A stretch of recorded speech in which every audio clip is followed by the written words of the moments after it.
Hello students, in the last videos we have learned the characteristics of living things, that is growth, respiration, excretion, responsiveness to stimuli, movement, reproduction and a definite lifespan. Hope all of you understood these characteristics properly, right? Okay. Now students, today we'll learn the main characteristic of living things, that is cellular structure. Now, look at the pictures of a honeycomb and a wall. Observe them carefully. Now, what are they made up of? The wall is made up of bricks, and you may have seen the small compartments of a honeycomb. These compartments are joined together to form a honeycomb. A wall has bricks, and to construct a wall, we firmly join the bricks together. So these are the similarities we find in both the wall and the honeycomb. So students, how is it related to the characteristic? Let's see. Just like the brick wall and the honeycomb, all living things are made up of small units called cells. So the cells are joined together to form tissues, and later on these tissues form the organs of our body, and our whole body is made up of.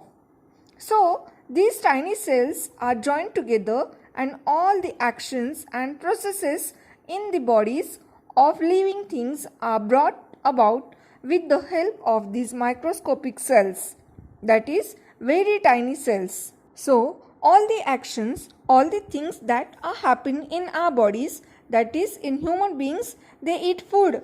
The food is digested. We breathe.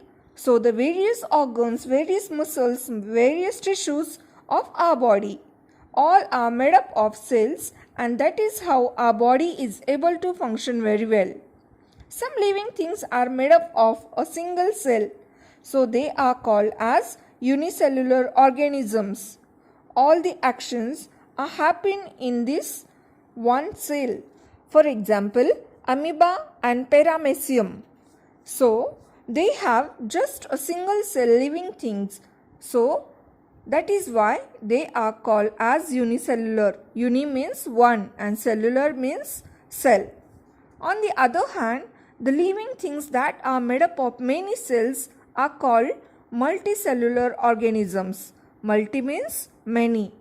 For example, the man, cow, mouse, cockroaches, elephants, banyan tree, the onion plant, etc. are all multicellular organisms. All the characteristics of living things are seen in every cell of a living thing, whether it is unicellular or multicellular. That is, we learn about the characteristics, that is growth, respond to stimuli. So all the characteristics are seen not only in the single cell, but each and every cell of a living thing. So, cellular structure is the main characteristic of living things, even though the number of cells may vary. Vary means different. Okay students, hope you have clear with this, right? Okay. Now students, as I told you before, some part has been deducted according to New GEA. So, on textbook page number 15, institutes at work. So this part is deducted. Okay. Now in what way are plants and animals useful to us? So let's learn about useful living things. Plants are used for household as well as industrial purposes. For example, fenugreek, that is methi, potato, okra, that is bendi, apple, banana are used as food. It means they are used for household. While vasaka, that is adulsa, hilda, beda, asparagus are used as medicines. So many of the plants are used as medicines. Now, just like plants, animals are also useful for us. Dogs, cats, cows, buffaloes are kept for domestic uses. Dogs guard our house. Cows and buffaloes gives us milk. Now, fish, sheep, fowl are used as food, while animals like horses, oxen, camel prove useful in various occupations. That is, They help us to carry loads. They help us for transportation. And even the earthworm is very useful in agriculture. Now, we know that the earthworms make the soil loose, and so it helps the farmers in plowing their fields. So, all these plants and animals are useful living things. Now, just like animals and plants are useful for us, they are also harmful plants and animals. Some animals and plants around us are harmful to man. For example, mosquitoes and flies spread diseases. Cockroaches, mice, rats destroy our food. Lice, ticks also spread diseases. The bites of some poisonous lizards, spiders, snakes, and scorpions can even cause death. If wild elephants enter human settlements, they cause a lot of destruction. So, in this way, animals are harmful to us. Now, let's look at the plants that are harmful. Some plants too can be harmful, as for example, the dodder. Dodder is a type of creeper, Parthenium, and other weeds. Pods of the nettle, Colocasia leaves cause itching. Plants like oleander, lantana have strong odor. Odor means smell.